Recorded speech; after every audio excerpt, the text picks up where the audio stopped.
నేడు ఉదయం 11 గంటలకు ఏపీ కేబినెట్ సమావేశం జరగనుంది. ప్రభుత్వ కొత్త పాలసీలపై కేబినెట్ చర్చించనుంది. 5-6 పాలసీల ప్రతిపాదనలు పెట్టనున్నారు. పారిశ్రామిక అభివృద్ధి, electronics, clean energy, MSME, food processing, private పారిశ్రామిక పార్కులతో పాటు పలు పాలసీలు కేబినెట్లో చర్చకు వచ్చే అవకాశం ఉంది. చెత్త పన్ను రద్దు ప్రతిపాదనపై కూడా చర్చించి నిర్ణయం తీసుకోనున్నారు. 13 కొత్త మున్సిపాలిటీల్లో 190 కొత్త పోస్టులు భర్తీ ప్రతిపాదనపై కూడా మంత్రివర్గం చర్చించనుంది. అలాగే వివిధ దేవాలయాలకు పాలక మండళ్ల నియామకానికి సంబంధించి చట్ట సవరణ ప్రతిపాదన కూడా కేబినెట్ ముందుకు రానుంది. దీపావళి నుంచి 3 ఉచిత సిలిండర్ల పథకంపై కూడా ఈ కేబినెట్లో చర్చించనున్నారు.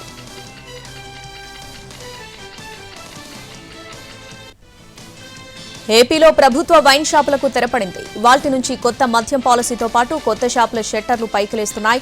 టెండర్లతో ఇటు ప్రభుత్వానికి భారీగా ఆదాయం వచ్చింది.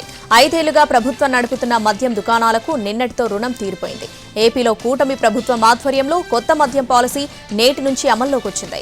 ఉదయం 10 గంటల నుంచి రాత్రి 10 గంటల వరకు మద్యం దుకాణాలు తెరుచుకుంటాయి. ఇక టెండర్ల విషయానికి వస్తే 26 జిల్లాల నుంచి 3,396 షాపులకి 89,882 దరఖాస్తులు వచ్చాయి. దాదాపుగా 6,384 కోట్ల రూపాయల ఆదాయం వచ్చింది. అయితే ఎంఆర్పీ ప్రకారం మాత్రమే మద్యం విక్రయించేలా చర్యలు చేపట్టామని ప్రభుత్వం చెబుతోంది.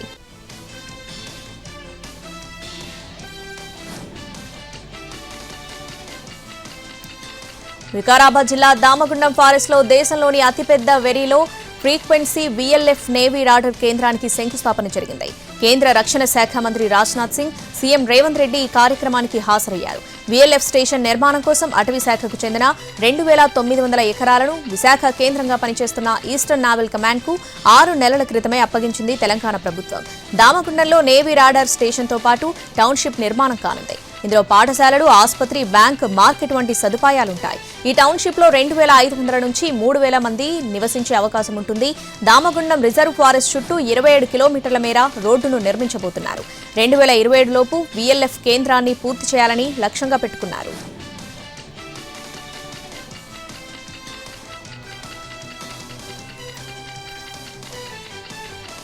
వరంగల్ జిల్లా కాంగ్రెస్ వివాదం హైకమాండ్ చెంతకు చేరింది. మంత్రి కొండా సురేఖ తీరుపై వరంగల్ జిల్లాకు చెందిన ఎమ్మెల్యేలు కాంగ్రెస్ ఇన్ఛార్జ్ దీపాదాస్ మున్షికి ఫిర్యాదు చేశారు. అన్ని నియోజకవర్గాల్లోనూ కొండా వర్గం వేలుపెడుతుందని ఫిర్యాదులు తెలిపారు. ఇటీవలే పరకాలలో మంత్రి కొండా సురేఖ, ఎమ్మెల్యే రేవూరి ప్రకాష్ రెడ్డి మధ్య వివాదాన్ని దీపాదాస్ కు వివరించారు. కొండాపై చర్యలు తీసుకోవాలని కోరారు. నేడు PCC చీఫ్ మహేష్ గౌడ్ ను కలవనున్నారు ఎమ్మెల్యేలు.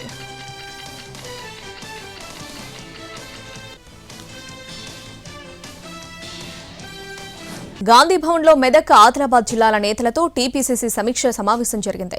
స్థానిక సంస్థల ఎన్నికలు, పట్టభద్రుల ఎమ్మెల్సీ ఎన్నికలపై ఈ సమావేశంలో చర్చించారు. జిల్లాలో అధికారులు సరిగ్గా పనిచేయడం లేదని పార్టీ నేతలు ఫిర్యాదు చేశారు. పార్టీ కార్యకర్తలను పట్టించుకోవడం లేదని, అధికారుల తీరు వల్ల పనులు జరగడం లేదంటూ మొరపెట్టుకున్నారు. అయితే 2 నెలల్లో అంతా సెట్ అవుతుందని నేతలకు సర్ది చెప్పారు పార్టీ రాష్ట్ర వ్యవహారాల ఇన్ఛార్జ్ దీపాదాస్ మున్షి. మరోవైపు గాంధీ భవన్లో ప్రజావాణి నిర్వహించారు. ప్రజల నుంచి వినతులు స్వీకరించారు. భూ సమస్యలపైనే ఎక్కువగా ఫిర్యాదులు వచ్చినట్టు తెలుస్తోంది.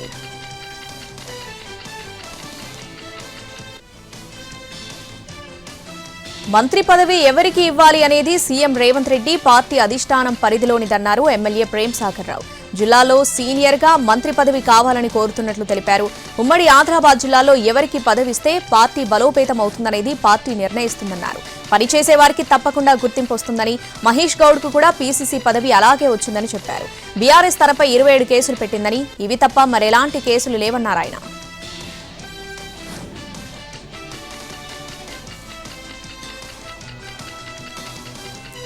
హైదరాబాద్ జలసౌధలో మంత్రి Uttam Kumar Reddy Asian infrastructure investment bank ప్రతినిధులతో సమావేశమయ్యారు. నీటిపారుదల శాఖ ప్రాజెక్టుల రుణాలపై ఉన్నతాధికారులు, ప్రైవేట్ సంస్థలతో సమీక్ష నిర్వహించారు. దీర్ఘకాలిక రుణాలతో నీటిపారుదల రంగాన్ని పరుగులు పెట్టించేందుకు ప్రభుత్వం కసరత్తు చేస్తుందని తెలిపారు ఉత్తమ్. ఈ రుణాలు ఆన్ గోయింగ్ ప్రాజెక్టులకు వర్తింపజేయాలని బ్యాంక్ ప్రతినిధులకు సూచించారు మంత్రి ఉత్తమ్ కుమార్ రెడ్డి.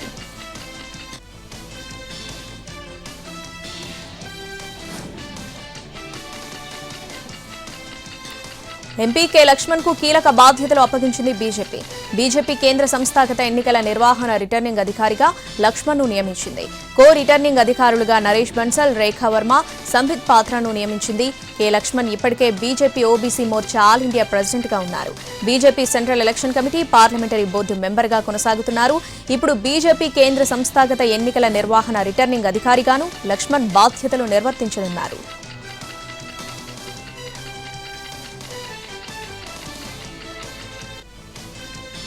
క్యాట్లో ఐఏఎస్లకు ఊరట దక్కలేదు. ఐఏఎస్లు వారి రాష్ట్రాల్లో రిపోర్ట్ చేయాలని ఆదేశించింది క్యాట్. డీఓపీటీ జారీ చేసిన ఉత్తర్వులు రద్దు చేయాలన్న ఆల్ ఇండియా అధికారుల పిటిషన్పై ఈ మేరకు తీర్పిచ్చింది. సుపరిపాలన కోసం అధికారులను బ్యాలెన్స్ చేసే అధికారం కేంద్రానికి ఎప్పుడూ ఉంటుందని తెలిపింది క్యాట్. ఒక రాష్ట్రంలో అధికారులు అధికంగా ఉంటే వారిని పక్క రాష్ట్రానికి కేటాయించే అధికారం డీఓపీటీకి ఉంటుందన్నారు. తెలంగాణలో ఉంటున్న ఏపీ క్యాడర్కు చెందిన 5 ఐఏఎస్ల కేటాయింపుల్లో ఒక్కొక్కరికి ఒక్కో కారణం ఉన్నప్పటికీ డీఓపీటీదే తుది నిర్ణయమని తెలిపింది. హైకోర్టు గత ఆదేశాల్లో 1 మ్యాన్ కమిటీని ఏర్పాటు చేయమని చెప్పకపోయినా కమిటీని నియమించే అధికారం డీఓపీటీకి ఉంటుందని క్యాట్ స్పష్టం చేసింది. వాదన సమయంలో ఐఏఎస్ అధికారుల తీరుపై కూడా కీలక వ్యాఖ్యలు చేసింది క్యాట్. ఏపీలో వరదలతో ప్రజలు ఇబ్బందులు పడుతుంటే అక్కడికి వెళ్లి సేవ చేయాలని లేదా అని ఐఏఎస్ అధికారులను ప్రశ్నించింది.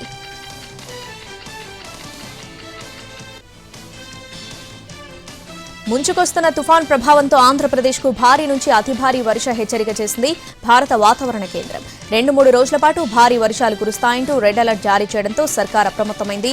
ఎలాంటి పరిస్థితి ఎదురైనా సమర్థవంతంగా ఎదుర్కొనేందుకు అధికార యంత్రాంగం సిద్ధంగా ఉంది. దక్షిణ బంగాళాఖాతం మధ్య భాగంలో ఏర్పడిన అల్పపీడనం వాయుగుండంగా బలోపేతమైంది. ప్రస్తుతం ఆగ్నేయ బంగాళాఖాతంలో కేంద్రీకృతమైన వాయుగుండం పశ్చిమ వాయువ్య దిశగా కదులుతోంది. రేపు పాండిచ్చేరి, నెల్లూరు మధ్య తీరం దాటే అవకాశం ఉందని అధికారులు అంచనా వేస్తున్నారు. తమిళనాడులో ఇప్పటికే భారీ వర్షాలు కురిశాయి. ఏపీలో దక్షిణ కోస్తాంధ్ర, రాయలసీమ జిల్లాల్లో ఇవాళ రేపు భారీ నుంచి అతి భారీ వర్షాలు కురుస్తాయని, కొన్ని చోట్ల ఫ్లాష్ ఫ్లడ్ ప్రమాదం ఉందని హెచ్చరికలు జారీ అయ్యాయి.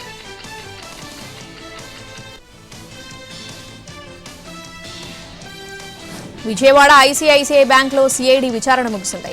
బ్యాంక్ మేనేజర్ నుంచి స్టేట్మెంట్ రికార్డ్ చేశారు అధికారులు. బ్యాంక్ మాజీ ఉద్యోగులు Naresh Chandrashekar, gold appraiser Mahesh, Narasaraopet branch మాజీ ఉద్యోగి కరుణాకర్ పై కేసు నమోదు చేసింది సిఐడి. ఖాతాదారుల దగ్గర నుంచి వసూలు చేసిన కోట్ల రూపాయలతో ఫైనాన్స్ సంస్థ, ట్రేడింగ్ సంస్థలను ఏర్పాటు చేసి పెట్టుబడి పెట్టినట్టు సిఐడి గుర్తించింది. స్కామ్లో పాత్రదారులుగా ఉన్న ప్రభుశేఖర్, అజిత్ సింగ్ సహా మరికొందరి పాత్రపై ఆధారాలు సేకరిస్తుంది.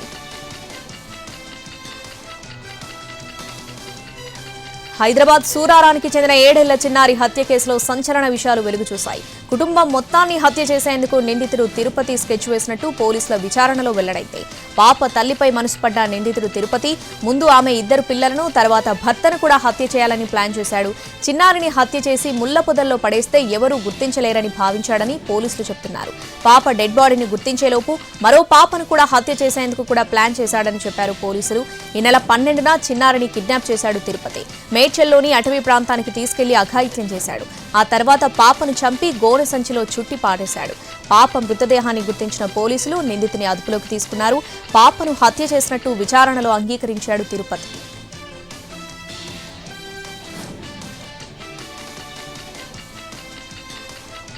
విజయనగరం పైడితల్లి అమ్మవారి సిరిమానోత్సవం వైభవంగా జరిగింది. అంజలి రథం, తెల్లటి ఏనుగు రథం, పాలధార, జాలరివల ముందు నడవగా ప్రధాన ఆలయం నుంచి విజయనగరం గజపతుల కోట వరకు సిరిమాను ఊరేగింపు కన్నుల పండుగగా సాగింది. అమ్మవారికి ప్రతిరూపంగా పూజారి వెంకట్రావు సిరిమానును అధిరోహించారు. సిరిమానుపై అరటిపండు విసురుతూ భక్తులు మొక్కులు తీర్చుకున్నారు. తమ ఆడపడుచు ఉత్సవాన్ని గజపతుల కుటుంబీకులు విజయనగరం కోట నుంచి వీక్షించారు. మంత్రులు కొండపల్లి శ్రీనివాస్, గుమ్మిడి సంధ్యారాణి, ఎంపీ అప్పలనాయుడు, పలువురు ఎమ్మెల్యేలు, కూటమి నేతలు, జిల్లా కలెక్టర్ అంబేద్కర్ అమ్మవారి సిరిమానోత్సవాన్ని తిలకించారు.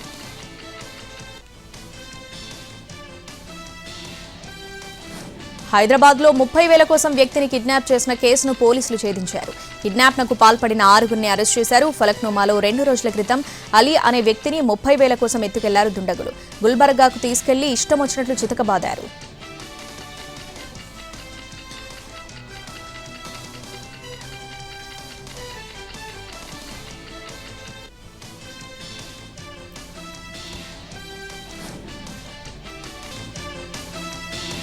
నల్గొండ జిల్లా చండూరు చౌరస్తాలో పాల్వాయి గోవర్ధన్ రెడ్డి కుమారుడు శ్రవణ్ రెడ్డి తన భార్యతో కలిసి ధర్నాకు దిగారు. పాల్వాయి శ్రవంతి రెడ్డి తన పాపను కిడ్నాప్ చేశారని ఆరోపించారాయన. సెప్టెంబర్ 11న తన పాపను కిడ్నాప్ చేశారని, 12న పోలీసులకు ఫిర్యాదు చేసినప్పటికీ పట్టించుకోవడం లేదని ఆవేదన వ్యక్తం చేశారు. పాపని అప్పగించాలని డిమాండ్ చేశారు.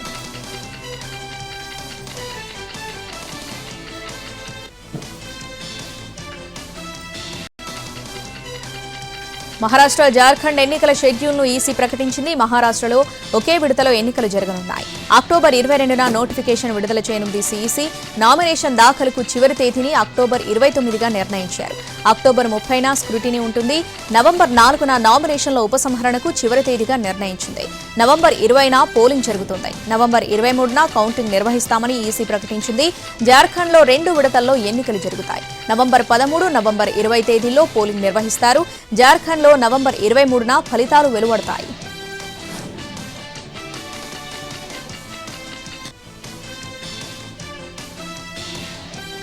మహారాష్ట్ర జార్ఖండ్ అసెంబ్లీ ఎన్నికలపై బీజేపీ ఎన్నికల కమిటీ సమావేశమైంది.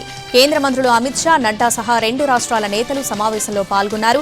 హర్యానాలో ఓబీసీ, దళిత వర్గాల ఓట్లను కన్సాలిడేట్ చేసినట్లుగానే మహారాష్ట్రలో ఓబీసీ, మరాఠా, జార్ఖండ్లో గిరిజన వర్గాలను ఆకట్టుకునే వ్యూహాలు, అభ్యర్థుల ఎంపికపై చర్చించినట్లు తెలుస్తోంది.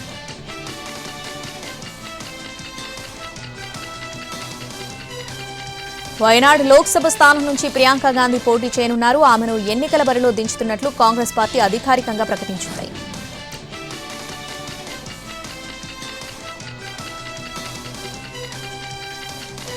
సరిహద్దుల్లో చైనా, పాకిస్తాన్ల నుంచి నిరంతరం ముప్పు పొంచి ఉన్న వేళ సైన్యాన్ని మరింత పటిష్టపరిచేలా భారత్ కీలక ఒప్పందం చేసుకుంది.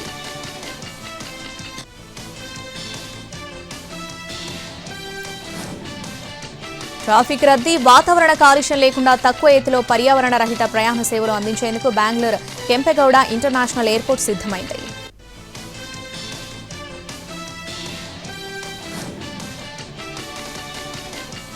షాంఘై సహకార సంస్థ సదస్సులో పాల్గొనేందుకు భారత విదేశాంగ మంత్రి ఎస్ జైశంకర్ ఇస్లామాబాద్కు చేరుకున్నారు. సభ్య దేశాల అతిథుల కోసం పాకిస్తాన్ ప్రధాని షెహబాజ్ షరీఫ్ తన నివాసంలో ఏర్పాటు చేసిన విందుకు హాజరయ్యారు.